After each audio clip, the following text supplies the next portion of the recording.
நான் என்ன சர்டிஃபிகேஷன்ஸ் பண்ணியிருக்கேன், அந்த சர்டிஃபிகேஷன்ஸ் நான் கிளியர் பண்ண என்ன மெத்தட் ஃபாலோ பண்ணோம் அப்படிங்கிறத பார்க்க போகிறோம். ஸோ இது வந்து என்னோட மைக்ரோசாஃப்டோட லேர்ன் பேஜ்.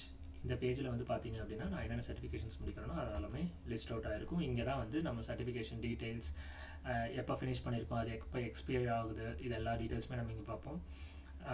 பிரிண்ட் அவுட் வேணாலும் இந்த பேஜ்லேருந்து நம்ம போய் எடுத்துக்கலாம். ஸோ நான் வந்து பார்த்தீங்க அப்படின்னா 2023 பவர் பிளாட்ஃபார்ம் ஃபண்டமெண்டல்ஸ் முடித்தேன். 2024 வந்து பார்த்தீங்க அப்படின்னா power platform functional consultant and business central functional consultant and also trainer. So trainer நான் எப்படி முடித்தேன் அப்படிங்கிறது தனியாக ஒரு வீடியோ போடுறேன். ஏன்னா அதுக்கு வந்து லைக் எக்ஸாம்ஸ் இருக்காது, அது டிஃப்ரெண்ட்டாக இருக்கும். அது எப்படி பண்ணேன் அப்படிங்கிற வீடியோவை நான் தனியாக போடுறேன்.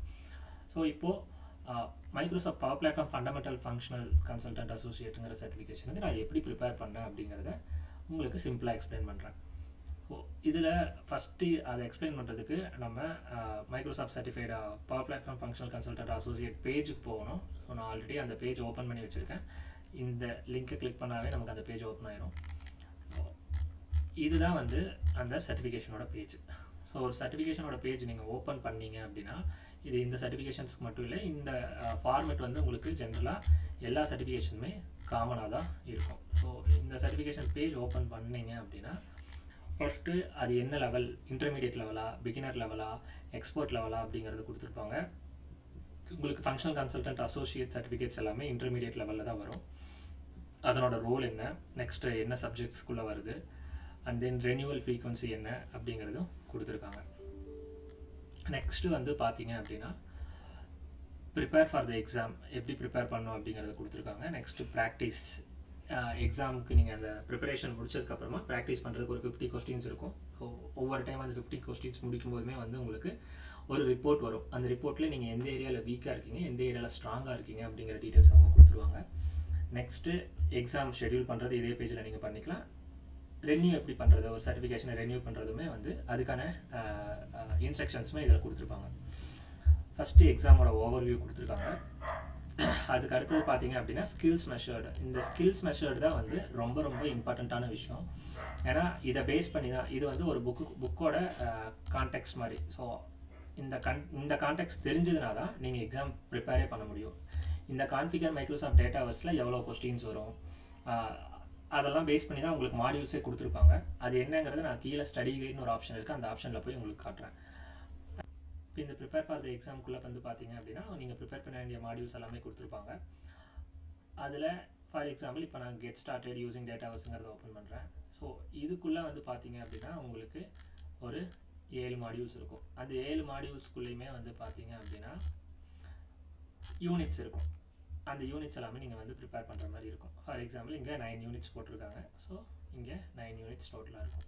ஸோ இது மாதிரி உங்களுக்கு இருக்கிற மாடியூல்ஸ் எல்லாமே நீங்கள் படிக்கணும். படிக்கிறது தான் வந்து இட்ஸ் ஆக்சுவலி பெஸ்ட் ஆப்ஷனு.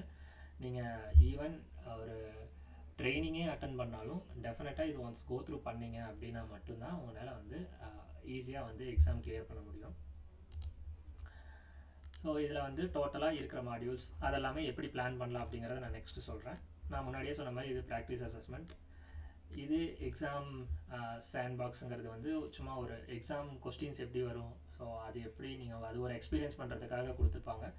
நீங்கள் ட்ரை பண்ணி பாருங்கள். நெக்ஸ்ட்டு PL200ஓட ப்ரெப் வீடியோஸ்னு சொல்லிட்டு மைக்ரோசாஃப்டே ஒரு சில பேசிக் கான்செப்ட்ஸ், பவர் பிளாட்ஃபார்ம் பற்றின கான்செப்ட்ஸை வந்து இங்கே வீடியோஸாக அவங்க கொடுத்துருப்பாங்க. நெக்ஸ்ட்டு எக்ஸாம் ஷெட்யூல் பண்ணுறதுக்கு புக் பண்ணுறதுக்கான இடம், இது ஷெட்யூலுக்கு தனியாக ஒரு வீடியோ போடுறேன். சர்டிஃபிகேஷன் ரெனியூ பண்ணுறது எப்படிங்கிற ஒரு இன்ஸ்ட்ரக்ஷன்ஸும் உங்களுக்கு இருக்கும். கடைசியாக சர்டிஃபிகேஷன் ரிசோர்ஸஸ்னு ஒன்று கொடுத்துருப்பாங்க. ஸோ இங்கே வந்து பார்த்தீங்கன்னா எக்ஸாம் PL200ஓட ஸ்டடி கைடு எப்படி வந்து இங்கே வந்து எக்ஸாம் PL200க்கு வந்து ஸ்டடி கைடு வந்து கொடுத்துருப்பாங்க. ஸோ நீங்கள் அதை கிளிக் பண்ணுங்கள். இதுதான் ரொம்ப முக்கியமான பேஜ். எல்லா எக்ஸாம்ஸ்க்குமே வந்து பார்த்தீங்கன்னா மைக்ரோசாஃப்டே வந்து ஸ்டடி கைடுங்கிற ஒரு டாக்குமெண்ட் கொடுத்துருப்பாங்க. ஸோ அந்த டாக்குமெண்ட்டோட பர்பஸ் என்ன அப்படின்னா இந்த எக்ஸாமுக்குள்ளே என்னென்ன அப்டேட்ஸ் எல்லாம், ஏன்னா இது இப்போ நீங்கள் முன்னாடி பார்த்த மாடியூல்ஸ் எல்லாமே பார்த்தீங்கன்னா மைக்ரோசாஃப்ட் அப்பப்போ அப்டேட் பண்ணிகிட்டே இருப்பாங்க. ஸோ அது ரிலேட்டடான அப்டேட்ஸ் இதில் இருக்கும். நெக்ஸ்ட்டு என்னென்ன ஸ்கில்ஸ் எல்லாம் மெஷர் பண்ணுறாங்களோ அதுக்கான டாபிக்ஸ் எல்லாமே இதில் கொடுத்துருப்பாங்க. அந்த டாபிக்ஸ் எல்லாமே பேஸ் பண்ணி தான் நீங்கள் வந்து என்ன பண்ணணும் அப்படின்னா ப்ரிப்பேர் பண்ணணும். இப்போ நாம் அங்கே வந்து கோர் ஸ்கில்ஸ்னு ஒன்று பார்த்தோம். ஸோ அந்த கோர் ஸ்கில்ஸில் பார்த்தீங்கன்னா இந்த configure Microsoft dataverse, create apps by Microsoft using create apps by using Microsoft power apps. So இதெல்லாம் தான் அங்கேயே இருந்துச்சு. ஸோ இதில் வந்து பார்த்தீங்கன்னா 25 to 30%. ஸோ எக்ஸாமில் உங்களுக்கு கொஸ்டின்ஸ் வந்து இந்த ஏரியாவில் 25 to 30% வரும். நெக்ஸ்ட்டு இந்த ரெண்டாவது பாயிண்ட்டில் வந்து பார்த்தீங்கன்னா 25 to 30%, தேர்ட் பாயிண்ட்லேயும் 25 to 30%, அண்ட் மேனேஜ் என்வாயன்மெண்ட்ஸ் பாயிண்ட்டில் வந்து 15 to 20% இருக்கும். ஸோ இதுக்குள்ளே என்னென்ன ஏரியாவெல்லாம் கவர் பண்ணுவாங்க அப்படிங்கிற டீட்டெயில்ஸுமே வந்து என்னவாக இருக்குன்னா இங்கே டீட்டெயில்ஸ் கீழே கொடுத்துருப்பாங்க. ஸோ இதெல்லாமே நீங்கள் முதல்ல வந்து ஒரு வாக் த்ரூ பண்ணி ஒரு அண்டர்ஸ்டாண்ட் பண்ணுங்கள். எக்ஸாமில் என்னென்ன கொஸ்டின்ஸ் கேட்பாங்க, எந்த ஏரியாவிலேருந்து கேட்பாங்க, நெக்ஸ்ட் என்னென்ன டாப்பிக்கெல்லாம் நம்ம தெரிஞ்சுருக்கணும் அப்படிங்கிறத நீங்கள் பாருங்கள். இதில் நீங்கள் ஆல்ரெடி ஒரு எக்ஸ்பீரியன்ஸ்டு பர்சனாக இருந்தால் இதில் இருக்கிற டாபிக்ஸில் உங்களுக்கு ஆல்ரெடி எதெல்லாம் தெரிஞ்சிருக்கு, எதெல்லாம் தெரியாது அப்படிங்கிறத டிஃப்ரென்ஷியேட் பண்ணி செக்ரிகேட் பண்ணுங்கள். அப்படி நீங்கள் செக்ரிகேட் பண்ணிட்டீங்கன்னாவே உங்களுக்கு வந்து எக்ஸாமில் எதுக்கு நீங்கள் அதிகமாக ஃபோக்கஸ் பண்ணணும், என்னென்ன டாபிக்ஸ்க்கெல்லாம் அதிகமாக ஃபோக்கஸ் பண்ணணும், என்னென்ன டாப்பிக்கெல்லாம் ஜஸ்ட் வாக் த்ரூ பண்ணால் போதும் அப்படிங்கிற டீட்டெயில்ஸ் வந்து உங்களுக்கு தெரிஞ்சிடும். தென் அதை பேஸ் பண்ணி நீங்கள் பிளான் பண்ணி நீங்கள் என்ன பண்ணிக்கலாம் அப்படின்னா எக்ஸாம்ஸ்க்கு ப்ரிப்பேர் பண்ண ஆரம்பிக்கலாம். ஸோ அதே மாதிரி நான் ஆல்ரெடி சொன்ன மாதிரி சேஞ்ச் லாக்ஸ் கொடுத்துருக்காங்க பாருங்கள். இந்த சேஞ்ச் லாக்ஸில் வந்து என்னென்ன டாபிக்ஸ் வந்து ப்ரீவியஸாக இப்போது December 26, 2024 முன்னாடி ஒன்று இருந்திருக்கு, December 26, 2024 அப்புறமா நெக்ஸ்ட்டு ஒன்று அப்டேட் பண்ணியிருக்காங்க. ஸோ 26, 2024 முன்னாடி என்னென்ன ஏரியாவெல்லாம் இருந்துச்சு, 26, 2024 அப்புறம் December 26, 2024 அப்புறம் என்னென்னலாம் சேஞ்ச் பண்ணியிருக்காங்க.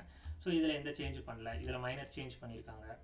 தேர்ட் பாயிண்ட்டில் உங்களுக்கு என்ன சேஞ்சும் இல்லை, ஃபோர்த் பாயிண்ட்டில் மைனர் சேஞ்சஸ் இருக்குது. ஸோ இந்த மாதிரி என்னென்ன சேஞ்சஸ் பண்ணியிருக்காங்க அப்படிங்கிறதையும் இங்கே சொல்லிடுவாங்க. ஸோ நீங்கள் ப்ரிப்பேர் பண்ணுற ஸ்டார்ட் பண்ணனாவே நீங்கள் ஃபஸ்ட்டு பார்க்க வேண்டிய டாக்குமெண்ட் வந்து இந்த எக்ஸாம் PL 200 சைட். எந்த எக்ஸாமாக இருந்தாலும் சரி, எக்ஸாம் ஸ்டடி கைடை தான் நீங்கள் ஃபஸ்ட்டு பார்க்கணும். ஸ்டடி கைடை பார்த்து முடித்ததுக்கப்புறமா என்ன பண்ணுங்கள் அப்படின்னா நெக்ஸ்ட்டு இந்த பேஜுக்கு வாங்க. இந்த பேஜில் இருக்கக்கூடிய மாடியூல்ஸ் எல்லாமே வந்து பார்த்தீங்க அப்படின்னா உங்களுக்கு சம்டைம்ஸ் வந்து ஒரு சில பேஜஸில் மிக்ஸ்டப்பாக இருக்கும். இப்போது இந்த பேஜில் வந்து பார்த்தீங்கன்னா அட்லீஸ்ட் வந்து ஒரு டாபிக் கொடுத்துட்டு அந்த டாப்பிக்குள்ளே என்னென்ன யூனிட்ஸ் வருதுன்னு கொடுத்துருக்காங்க. பட் ஒரு சிலதுலலாம் அப்படி கொடுக்காம வெறும் இந்த மாடியூல்ஸ் மட்டுமே கொடுத்துருப்பாங்க. ஸோ அப்படி கொடுத்துருக்கும் போது நமக்கு ரொம்ப வந்து லைக் கன்ஃபியூஸ்டாக இருக்கும், எந்த மாடியூலுக்கு அப்புறம் எந்த மாடியூல் படிக்கிறது அப்படின்னு. ஸோ நீங்கள் அதுக்கு பெட்டர் வந்து என்ன பண்ணுங்கள் அப்படின்னா இந்த 4 டாப்பிக்கு எடுத்துகிட்டு இந்த மாடியூல்ஸ் எல்லாமே செக்ரிகேட் பண்ணி அந்த டாபிக்ஸுக்கு கீழே கொண்டு வந்துருக்குங்க. ஸோ இது நான் ஃபாலோ பண்ணுற மெத்தட், நீங்களும் இதை ஃபாலோ பண்ணுங்கிற நீட் இல்லை. பட் நான் இது இப்படி தான் ஃபாலோ பண்ணுவேன். நான் என்ன பண்ணிடுவேன்னா கான்ஃபிகர் மைக்ரோசாஃப்ட் டேட்டாவர்ஸ்க்குள்ளே இதில் என்னென்ன டாபிக்ஸ் எல்லாம் வரும் அப்படிங்கிறத நான் பிரித்து போட்டுருவேன். அதே மாதிரி create apps by using Microsoft power ஆப்ஸ்க்கு கீழே என்னென்ன டாபிக்ஸ் வருதுங்கிறத பிரித்து போட்டுருவேன். Next create and manage logic process automation கீழே என்னென்ன வருதுங்கிறது பிரிப்பேன். நெக்ஸ்ட் மேனேஜர் என்வாயன்மெண்ட்ஸு கீழே என்னென்ன வருதுங்கிறது பிரிப்பேன். ஸோ இது மாதிரி எல்லாத்தையும் பிரித்து போட்டுட்டு அதுக்கப்புறமா நான் அதை படிக்க ஆரம்பிப்பேன். அப்படி படிக்க ஆரம்பிக்கும் போது எனக்கு ஒரு மாடியூலோட கண்டினியூஷன் எனக்கு வர மாதிரி ஃபீல் ஆகும். இன்கேஸ் நடுவில் ஏதாவது எனக்கு அந்த கண்டினியூஷன் மிஸ் ஆச்சுனாலும் நான் அதை வந்து சர்ச் பண்ணி கரெக்டாக எந்த இடத்துல கண்டினியூஷன் வருதுங்கிறத பார்த்துட்டு நான் வந்து அதை படிச்சுக்குவேன். ஸோ அப்படி படிக்கும்போது உங்களுக்கு ஈஸியாக இருக்கும், கன்ஃபியூஸ்டாக இருக்காது. ஸோ இதுதான் வந்து நான் மாடியூல்ஸை வந்து செக்ரிகேட் பண்ணுறதுக்காக யூஸ் பண்ணுற மெத்தட். நெக்ஸ்ட்டு எனக்கு இப்போ வந்து எக்ஸாமுக்கு ஒரு டார்கெட் டேட் இருக்குது அப்படின்னா இதில் வந்து ஒரு 50 மாடியூல்ஸ் இருக்குன்னா அந்த 50 மாடியூல்ஸ்க்கு நான் முதல்ல என்னோட எக்ஸாம் டார்கெட் டேட்டை பேஸ் பண்ணி நான் வந்து பிரிச்சுக்குவேன். ஃபார் எக்ஸாம்பிள் எனக்கு வந்து எக்ஸாம் டேட் வந்து இன்னும் 30 டேஸ்க்குள்ளே வருது அப்படின்னா 30 டேஸில் ஒரு 25 டேஸ்க்குள்ளே வருது அப்படின்னா 50 மாடியூல்ஸ் இருக்குன்னா 50 மாடியூல்ஸுக்கு வந்து நான் என்ன பண்ணுவேன் அப்படின்னா பெர் டே 2 மாடியூல்ஸ் கம்ப்ளீட் பண்ணணும் அப்படிங்கிற மாதிரி நான் டைமை ஒதுக்கி வச்சுருவேன். ஸோ அப்படி ஒதுக்கி வச்சு ஃபினிஷ் பண்ணால் தான் அந்த 25 டேஸ்க்குள்ளே நம்மளால் எல்லாமே ஃபினிஷ் பண்ண முடியும். பிகாஸ் ஒவ்வொருலேயுமே வந்து ஒவ்வொரு இந்த functional consultant associate level exam வந்து பார்த்திங்க அப்படின்னா மோர் தேன் 30 to 35, 40 மாடியூல்ஸ். நான் வந்து PL 200 பண்ணும்போது எனக்கு தெரிஞ்சு லைக் 70 சம்திங் மாடியூல்ஸ் இருந்துச்சு.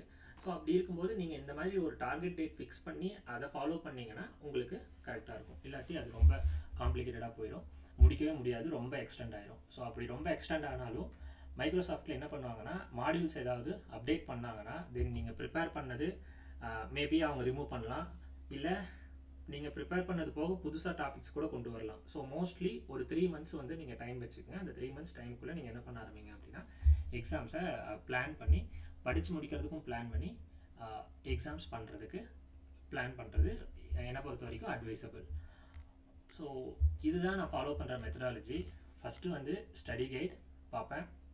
அந்த ஸ்டடி கைட் யூஸ் பண்ணி இருக்கிற கோர் ஸ்கில்ஸ்க்கான மாடியூல்ஸ் எல்லாமே நான் பிரித்து முடித்ததுக்கப்புறமா நெக்ஸ்ட்டு என்ன பண்ணுவேன் அப்படின்னா எக்ஸாம் டார்கெட் டேட்டை பேஸ் பண்ணி எவ்வளோ நம்பர் ஆஃப் டேஸ்க்குள்ளே நான் கம்ப்ளீட் பண்ணணுமோ அதுக்கான பிளானை போடுவேன்.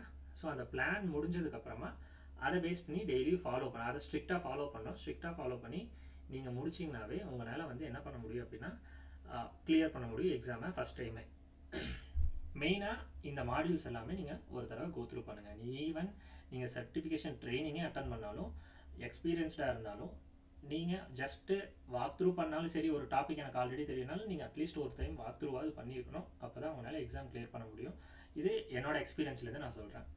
அண்ட் நெக்ஸ்ட் வீடியோவில் நம்ம ஒரு சர்டிஃபிகேஷனுக்கு எப்படி ரெனியூ பண்ணுறது, ஸோ அந்த மாதிரி டாபிக்ஸ் எல்லாமே பார்க்கலாம். தேங்க்யூ.